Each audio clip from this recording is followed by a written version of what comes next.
अपने मसाइल को हल करने के लिए सब्सक्राइब करें आपके मसाइल का हल। बिस्मिल्लाहिर्रहमानिर्रहीम। कुर्बानी के मसाइल से मुताल्लिक आज इरादा हुआ कि उन मसाइल से मुताल्लिक एक क्लिप रिकॉर्ड करवा दिया जाए और लोगों को कुर्बानी के बेसिक मसाइल बताए जाएं। लोग बहुत ज़्यादा जो सवालात पूछते हैं तो उस पर मैंने कुछ इशारे लिख लिए अपने सामने, ताकि जो सवाल बहुत ज़्यादा पूछे जाते हैं मैं उनके बारे में रिकॉर्ड करवा दूँ। तो मैं इंशाल्लाह ये जो कुर्बानी है इसके बिल्कुल शुरू से लेके आखिर तक तरतीब से कोशिश करता हूँ कि मसाइल बयान करूँ, और जो मसाइल बहुत ज़्यादा पूछे जाते हैं अल्लाह ताला से दुआ है कि वो सारे आ जाएं। तो पहला सबसे बड़ा मसला ये है कि कुर्बानी वाजिब किस पर है। कुर्बानी वाजिब किस पर है? लमसम आवाम की सहूलत के लिए एक निसाब बयान करता हूँ जो उलमा बताते हैं। 52.5 तोला चांदी देख लीजिएगा नेट पर। तो इतनी मालियत का किसी के पास सोना हो या चांदी हो या तिजारती माल हो, तिजारती माल कहते हैं वो सामान जो बेचने के लिए आपने खरीदा है, या कैश रकम हो, या ये कि ज़रूरत से ज़ायद सामान। ज़रूरत से ज़ायद सामान कहते हैं वो सामान जो पूरे साल भी इस्तेमाल ना होता हो। तो ऐसी कोई चीज़ अगर आपके पास इतनी मालियत की पड़ी हुई है, या एक नहीं 2-4 चीज़ें मिलके इतनी मालियत को पहुंच जाती हैं, यानी खुलासा ये निकला कि आपके जो इस्तेमाल में आने वाली चीज़ों के अलावा आपके पास इतनी मालियत की माल मौजूद है, और ज़रूरी खर्चे उसमें से निकाल दें, कर्जे निकाल दें, वो सब निकाल के भी इतने पैसे आपके पास बचते हैं 50, 55, 60 हज़ार तक, तो फिर आप पर कुर्बानी वाजिब है। ये बहुत मुख्तसर बता रहा हूँ क्योंकि अगर मैं इसकी निसाब की डिटेल में गया तो पूरा क्लिप इसी में निकल जाएगा। तो लमसम एक बता रहा हूँ आपको कि इतना अमाउंट किसी के पास हो तो उस पर कुर्बानी वाजिब है। फिर भी समझ में ना आए तो इस बारे में मेरे दूसरे क्लिप यूट्यूब पे आपको मिल जाएंगे, या दूसरे उलमा से आप तफसील पूछ लें, वो इंशाल्लाह आपको डिटेल बता देंगे। क्योंकि निसाब में अगर मैं ज्यादा डिटेल में गया तो बहुत ही लंबी बात हो जाएगी फिर। तो उस पर कुर्बानी वाजिब है। बड़ा मसला यहां पर एक ये उठाया जाता है कि क्या घर का सरबरा अगर कुर्बानी कर ले तो सबकी तरफ से काफी हो जाएगी, या जो भी साहिब निसाब है जिसमें भी इस्तिताअत है उस पर अलग से कुर्बानी वाजिब है। इसमें फुक़हा का इख्तलाफ है। बाज़ उलमा की राय यह है कि एक आदमी अगर घर की तरफ से कुर्बानी कर ले तो सब सारे अहले खाना की तरफ से काफ़ी हो जाती है, और उसके बारे में बाज़ ताबीईन से आसार मनक़ूल हैं, मुसन्नफ़ इब्न अबी शैबा की रिवायात हैं। लेकिन हमारी राय यह है, और बर्र सग़ीर के उलमा की राय यह है, और इमाम अबू हनीफ़ा रहमहुल्लाह ताला की भी राय यही है कि हर शख्स पर अलग से कुर्बानी वाजिब है अगर वो साहिब निसाब है। और उसकी 2 दलीलें बहुत मजबूत हैं। सबसे मजबूत दलील रसूलुल्लाह सल्लल्लाहु अलैहि वसल्लम की हदीस है, मन वजद सिअतन लिअन युज़हिय फलम युज़हि फला यक़रबन्न मुसल्लाना। आप सल्लल्लाहु अलैहि वसल्लम ने फरमाया, जिसके पास कुर्बानी की ताकत थी और उसने कुर्बानी नहीं की तो वो हमारी ईदगाह के करीब भी ना फटके। तो इससे पता चलता है कि जिसके पास भी इस ताकत है, तो इसमें यह नहीं है कि घर का सरबरा सबकी तरफ से करेगा। तो ये जो है ऐसा नहीं है, बल्कि साफ अल्फाज हैं हदीस के कि जिसके पास भी इस्तिताअत है तो वो उस पर कुर्बानी उसको करनी पड़ेगी।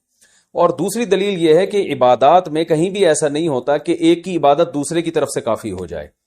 तो इस पर क़यास का तकाज़ा भी यही है कि जब इस्लाम में कोई भी एक इबादत दूसरे की तरफ से काफी नहीं होती तो ये कैसे मुमकिन है कि कुर्बानी जो मुस्तकिल एक सुन्नत इब्राहिमी है वो एक करे और दूसरी की तरफ से भी वो खुद ब खुद अदा हो जाए।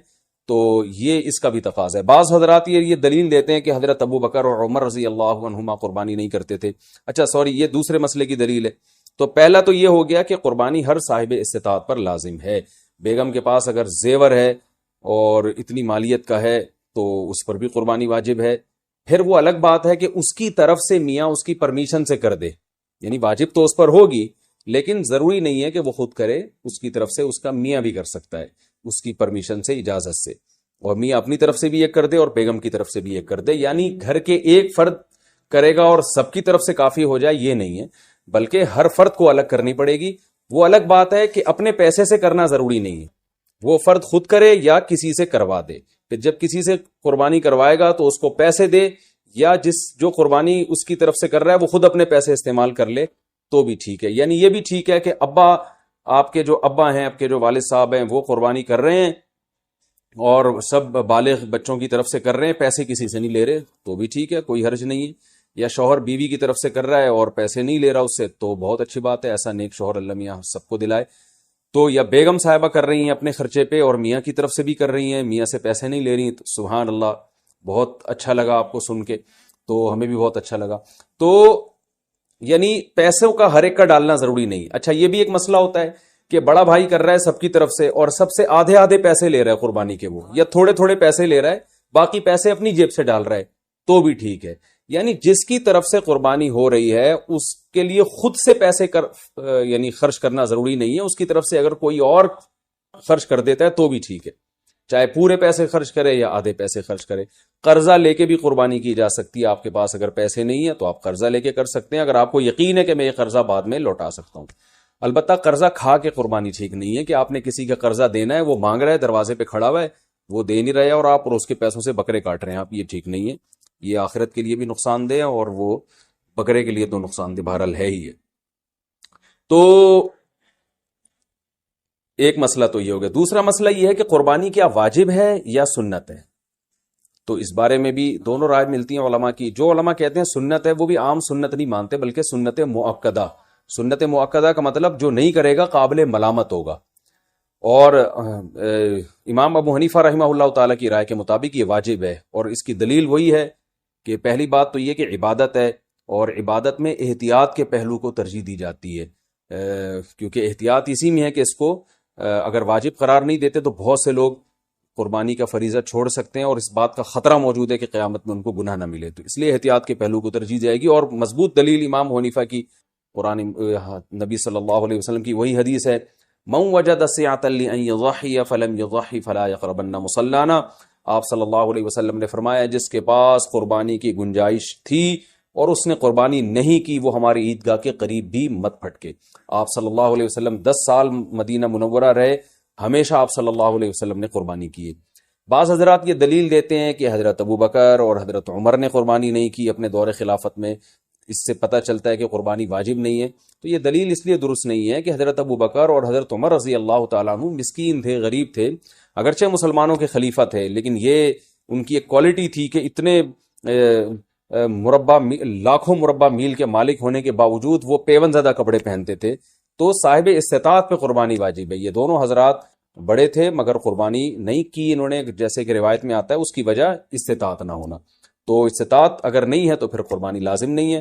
بلکہ اگر آپ قرضہ لے کے قربانی کرو گے اور خطرہ ہے کہ میں قرضہ ادا نہیں کر سکتا تو پھر تو جائز ہی نہیں ہے آپ کے لیے، کیونکہ دوسروں کا حق دبا کے آپ کے لیے عبادت کی وجہ آوری یہ ٹھیک نہیں ہے. اس کی فضیلت کیا ہے قربانی کی؟ رسول اللہ صلی اللہ علیہ وسلم نے ارشاد فرمایا بقرعید کے دنوں میں یا ایام نہر میں اللہ کو جانور کا خون بہانے سے زیادہ کوئی عمل محبوب نہیں ہے، اور ہر بال کے بدلے میں اللہ نیکی عطا فرماتے ہیں. یہ قربانی کی بہت بڑی فضیلت ہے، اور اس کی فضیلت آپ علماء سے بیانات میں سنتے ہیں. میں بھی چونکہ بہت مختصر جلدی بات کر رہا ہوں تاکہ میں پورے موضوع کو جلدی سے سمیٹ